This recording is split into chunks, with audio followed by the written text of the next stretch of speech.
Hi, எல்லாருக்கும் வணக்கம். நான் உங்க மஞ்சள் சட்டை மணி.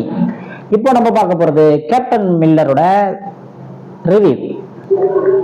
என்ன மாரி மஞ்சள் சட்டை, சிவப்பு சட்டை, பச்சை சட்டை அப்படின்னு சட்டை போட்டு கொடுக்குற ரிவ்யூவை பார்த்துட்டு போய் படத்தை பார்க்காதீங்க. ஒரு படம் எடுக்கிறாங்கன்னா அதில் வந்து ஒரு லைட்மேன்லேருந்து அசிஸ்டன்ட் டைரக்டர்லேருந்து எல்லாருமே இன்க்ளூடிங் நியூ டைரக்டர்ஸ் கூட படம் எடுக்கிறாங்கன்னா அந்த படம் ஜெயிக்கணுங்கிற ஆசையில் தான் எடுக்கிறாங்க. அவங்க எல்லாருக்கும் பிடிக்கணுங்கிற ஒரு ஆசையில் தான் எடுக்கிறாங்க. ஸோ அப்போ அந்த படத்தை வந்து நம்ம நேராக போய் தேட்டரில் போய் பார்த்தா தான் அவங்களுக்கு ஒரு சாட்டிஸ்ஃபேக்ஷன். அதேமாரி அந்த படம் ஜெயிச்சாதான் அவங்களுக்கு ஒரு சந்தோஷம்.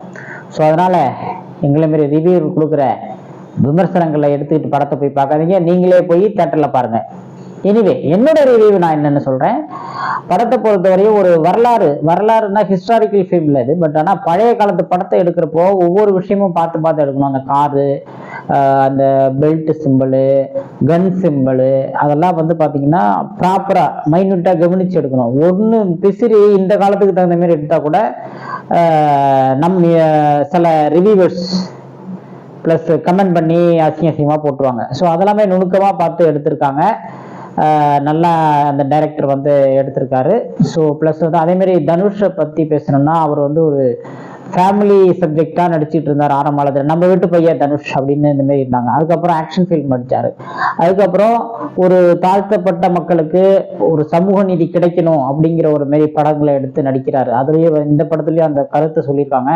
ஸோ அதுவும் ஒரு நல்ல விஷயம். அது எல்லாருக்கும் எல்லாமும் கிடைக்கணுங்கிறது தான் எல்லாருடைய விருப்பமும். ஸோ அதேமாரி அந்த கருத்தை சொல்லியிருக்காங்க. ஜிவி பிரகாஷோட மியூசிக்கு, பாட்டு எல்லாமே ஓரளவுக்கு நல்லா இருக்கு. ப்ளஸ் வந்து பிஜிஎம் வந்து நல்லா பண்ணியிருக்காங்க. ஸோ வந்து அந்தமாரி நல்ல கதைக்களம் நல்லா இருக்கு. படத்தை வந்து நல்லா எடுத்திருக்காங்க. ஸோ படத்தை பொறுத்தவரையும் நெகட்டிவ் கமெண்ட்ஸ்ன்னு பார்க்குறதோட பாசிட்டிவாக கொஞ்சம் நிறையா விஷயங்கள் இருக்குது படத்தில். ஸோ படத்தை நேரில் போய் பார்த்து எல்லாரும் வந்து அந்த படத்தை எப்படி இருக்குன்னு நீங்கள் ரிவ்யூ பண்ணுங்கள். ஸோ படத்தை பொறுத்தவரையும் ஒரு நல்ல படம். ஹீரோயினுக்கும் நல்ல ஒரு கான்செப்ட் இருக்குது. ஸோ வந்து எல்லாமே அழகாக அமைஞ்சிருக்கு படத்தை பொறுத்தவரையும் அப்படிங்கிறது என்னுடைய கருத்து. ஸோ நீங்களும் படத்தை நேராக போய் பார்த்துட்டு உங்களுடைய ரிவ்யூவை கொடுங்க. படம் வந்து 2 படம் இப்போ வந்து அயலானும் கேப்டன் மில்லரும் வந்து இதில் இருக்குது, ரேசிங்கில் இருக்குது.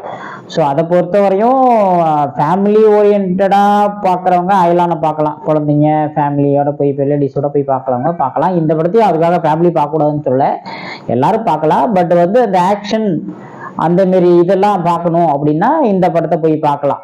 ஸோ அது அந்த ஆக்ஷன் படம், ஃபைட்டு, அதெல்லாம் பார்க்கணும் அப்படின்னு ஆசைப்படுறவங்க. இப்போ ஆக்ஷன் படம் மீன்ஸ் இப்போ ஜெயிலர் வந்துச்சு, அவங்க விக்ரம் வந்துச்சு. ஸோ அந்தமாரி படங்களில் விரும்பி பார்த்து அதெல்லாம் செமக்கிட்டு, ஸோ அந்தமாரி படங்களை பார்க்கணும்னு ஆசைப்படுறவங்க கேப்டன் மில்லரை போய் பார்க்கலாம். படத்தை பொறுத்தவரையும் போர் அடிக்காமல் போகுது, அதுதான் விஷயம். ஸோ எல்லாரும் இந்த படத்தை தேட்டரில் போய் பாருங்க. நன்றி, வணக்கம்.